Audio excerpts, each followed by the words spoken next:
అందరికీ నమస్కారం అండి. మనకి ఈరోజు ఏంటంటే ఎస్ఐఆర్ గురించి మనం తెలుసుకుందాం. మనకి ఎస్ఐఆర్ అంటే స్పెషల్ ఇంటెన్సివ్ రిపోర్ట్.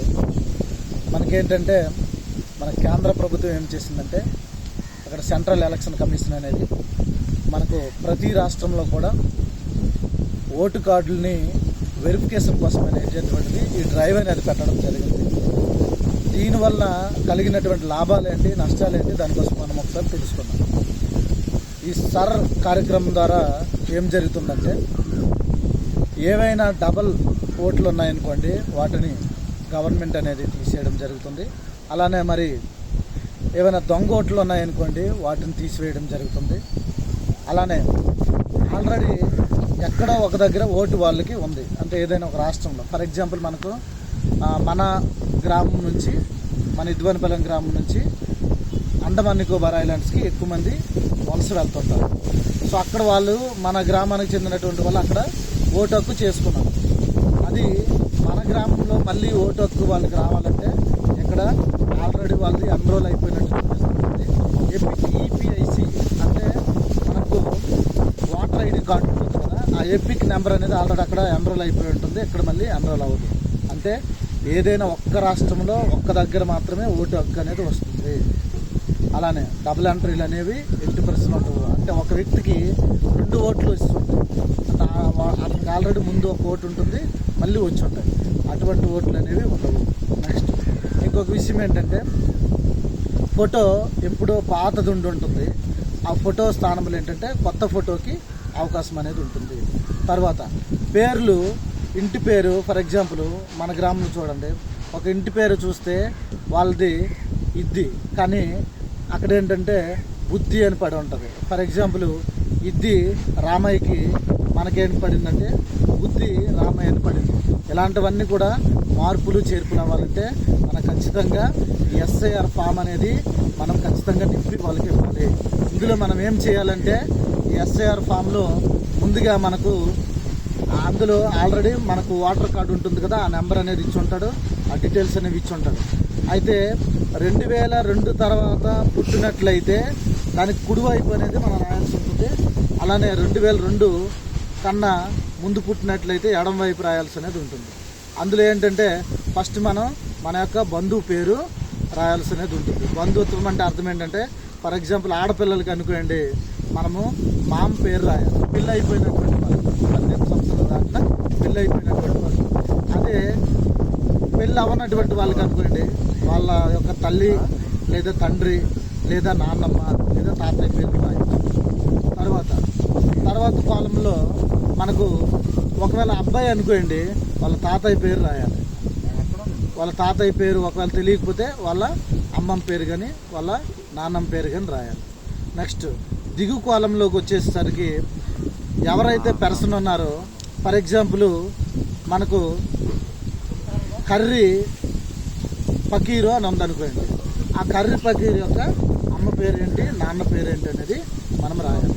అంతకన్నా ముందు ఏంటంటే వాళ్ళ ఫోన్ నెంబర్ ఖచ్చితంగా ఇవ్వాలి. అలానే ఆధార్ కార్డు నెంబరు రాయాలి, డేట్ ఆఫ్ బర్త్ కూడా రాయాలి. అయితే మనకు దీనికి కావలసినటువంటి డాక్యుమెంట్స్ ఏంటో మనం ఒకసారి చూద్దాం. మనందరూ కూడా తెలుసుకోవాల్సినటువంటి విషయం ఏంటంటే దీనికి కావాల్సినటువంటి ప్రధానమైనటువంటి డాక్యుమెంట్ ఏంటంటే ఆధార్ కార్డు మాత్రమే మనకు కావాలి. ఫస్ట్ ఆధార్ కార్డు అనేది కంపల్సరీ ఉండాలి. ఆధార్ కార్డుతో పాటుగా బ్యాంక్ అకౌంట్ అయినా లేదా పాన్ కార్డు అయినా లేదా డ్రైవింగ్ లైసెన్స్ అయినా ఏదైనా ఒక పాస్పోర్ట్ కానీ వీసా కానీ ఏదో ఒక ప్రూఫ్ అనేది ఖచ్చితంగా ఉండాలి. ఖచ్చితంగా మనకు ఆధార్ కార్డు అనేది ఉండాలి. ఏమీ లేని పక్షంలో ఒక ఆధార్ కార్డు అయినా ఈ యొక్క కార్యక్రమంలో మనం పాల్గొనాలి. ఇంకొక విషయం అందరూ కూడా గమనించుకోవాల్సింది, బ్యాంక్ బుక్ అనేది మ్యాండేటరీ కాదు. బ్యాంక్ బుక్ ఇవ్వకపోయినా సరే కార్యక్రమంలో మనం పాల్గొనవచ్చు. అందరూ కూడా డౌట్ ఉంది, బ్యాంక్ బుక్ ఎందుకు అడుగుతున్నారు, అడ్రస్ ప్రూఫ్ కోసం అడుగుతున్నారు తప్ప ఇంక దేనికోసం కూడా కాదు. ఈ విషయాన్ని మన గ్రామ ప్రజలతో పాటు మిగతా వాళ్ళందరూ కూడా గమనించాల్సిందిగా కోరుకుంటున్నాం. ఇంకా చివరిగా ఏంటంటే మనకు వీళ్ళని సచివాలయం నుంచి మనకు ప్రతి ఇంటికి వచ్చి వాళ్ళు ఇవ్వడం జరిగింది. వాళ్ళు ఇవ్వని పక్షంలో ఏం చేశారంటే బిఎల్ఓలు అని వాళ్ళని అంటారు మనం సచివాలయంలో గవర్నమెంట్ ఆఫీసర్స్ని. అలానే బిఎల్ఏలు అంటే బూత్ లెవెల్ ఏజెంట్లని వాళ్ళు ఏం చేశారంటే, ఎన్నికల కమిషన్ ఏం చేసిందంటే ప్రతి పార్టీకి అంటే Telugu Desam party, Janasena party, BJP party, అలానే మనకు వైఎస్ఆర్సీపీ పార్టీ, ఇలా సిపిఐ, సిపిఎం ఇలా ఉన్నటువంటి పార్టీలన్నింటినీ కూడా ఇన్ఫామ్ చేయడం జరిగింది. వాళ్ళు వాళ్ళ గ్రామాల్లో ఉన్నటువంటి బూత్ లెవెల్ ఏజెంట్స్కి ఏం చేయాలంటే తప్ప ఉప్పు అనేటటువంటి పరిశీలన చేయాలి. అంటే వీళ్ళు బిఎల్ఓలకి సహకరించాలి. వీళ్ళతో పాటుగా స్థానికంగా ఉన్నటువంటి అంగన్వాడీ వర్కర్లు కానీ, నెక్స్ట్ ఆశా వర్కర్లు, మిగతా వాళ్ళందరూ కూడా వెలుగు నుంచి వీళ్ళందరూ కూడా సహకారం అందించి వేగంగా ఈ కార్యక్రమం జరగడానికి అందరూ కూడా పాటుపడాలని చెప్పి రిపోర్ట్స్ అలానే సమాచారం రావడం జరుగుతుంది. వీటన్నింటి కూడా మనకు జిల్లా లెవెల్లో జిల్లా కలెక్టర్ గారు మనకేంటంటే అధికారిగా ఉన్నతాధికారిగా ఉంటారు. దాని తర్వాత ఏంటంటే పై స్థాయిలో ఆంధ్రప్రదేశ్ రాష్ట్ర ఎన్నికల కమిషన్ అనేవి ఉంటాడు. అలానే ఇంకా పై స్థాయిలో దేశం లెవెల్లో మనకు భారతదేశానికి సంబంధించి సెంట్రల్ చీఫ్ ఎలక్షన్ కమిషనర్ అనేటటువంటి వాడు అధికారిగా ఉంటాడు. కాబట్టి ప్రజలందరూ కూడా దీన్ని గమనించి ప్రతి ఒక్కరు కూడా ఇందులో పాల్గొనాలి. ఇందులో చూడండి, ఇది కానీ నింపకపోతే ఏమవుతుంది అంటే మన ఓటు అనేది పోయేటటువంటి అవకాశం అనేది ఉంటుంది.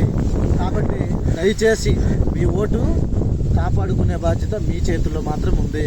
ఓటు పోయిన తర్వాత మళ్ళీ మీరు ఎవరికైనా అడిగేటటువంటి పరిస్థితి రాకుండా ఉండాలంటే ఖచ్చితంగా మనకు దగ్గరలో జరుగుతున్నటువంటి ఆ కార్యక్రమాన్ని కానీ, లేకపోతే మన ఇంటి దగ్గరకు వచ్చేటటువంటి బిఎల్ఓలకు కానీ, బిఎల్ఏలకి కానీ ఖచ్చితంగా అడిగి సమాచారాన్ని తెలుసుకొని ప్రతి ఒక్కరు కూడా కంప్లీట్గా ఈ యొక్క సార్ కార్యక్రమంలో పాల్గొంటారని తెలియజేసుకుంటున్నాం. ఇంకా మనకు ఇంకొక చివరి విషయం ఏంటంటే, మన ఇద్వానిపాలెం గ్రామంలో ప్రతి ఒక్క ఇంటికి కూడా ఆల్మోస్ట్ ఇవ్వడం జరిగింది. అక్కడక్కడ కొంతమంది ఇవ్వలేదు అని అంటున్నారు. వాళ్ళు బిఎల్ఓలకి అనగా మనకేంటంటే మన బూత్ నెంబర్లు 2 ఉన్నాయి, 136, 137. 136కి గాయత్రీదేవి అని మేడం గారు ఉన్నారు, 137కి కృష్ణారావు గారు ఉన్నారు. అందులో బిఎల్ఏలుగా మనకేంటంటే వివిధ పార్టీలకు సంబంధించినటువంటి వాళ్ళకి బిఎల్ఏలుగా కూడా మనకు బిఎల్ఏలుగా మళ్ళీ ఎవరు నియమిస్తారంటే ఆయా పార్టీలు. ఫర్ ఎగ్జాంపుల్ తెలుగుదేశం అనుకోండి, తెలుగుదేశంకి ఒక నాయకుడు, ప్రధానమైన నాయకుడు ఎవరో ప్రస్తుతానికి అతను ఒక అండర్లో ఎంఆర్ఓకి, ఎండిఓకి వీళ్ళందరికీ ఇన్ఫర్మేషన్ ఇచ్చి నియమించుకుంటాం. అలానే జనసేన అలానే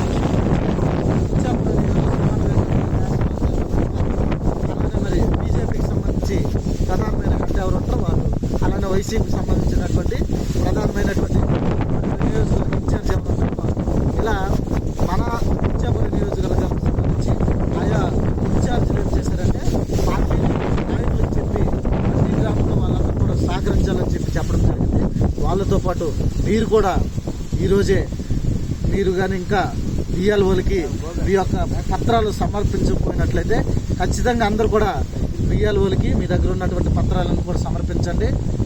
ఖచ్చితంగా మాత్రం ఎన్రోల్ చేసుకోండి. ఎందుకంటే మన ఓటు హక్కు మనం కాపాడుకునేటటువంటి బాధ్యత మన పైన కూడా ఉంది. తర్వాత మనం మళ్ళీ ఎవరి మీద పెట్టేటటువంటి బాధ్యత కాకుండా మీరు ఈ ఫామ్ 2 ఫామ్స్ మీకు ఇచ్చి ఉంటారు. కాబట్టి ఆ 2 ఫామ్స్లో మళ్ళీ ఏం చేయాలంటే ఒక ఫామ్ మీ దగ్గర ఉంచుకొని ఇంకొక ఫామ్ మాత్రమే వాళ్ళకి ఇవ్వాలి. వాళ్ళకి ఫామ్ ఇచ్చేటప్పుడు ఫోటో మీరు లేటెస్ట్ ఇచ్చుకుంటే మాత్రం ఆ ఫోటో మళ్ళీ మీకు వస్తుంది. కాబట్టి దయచేసి ప్రతి ఒక్కరు కూడా గమనించుకొని ఈ యొక్క SIR కార్యక్రమంలో ప్రతి ఒక్కరు పాల్గొని మన గ్రామంలో చేస్తారని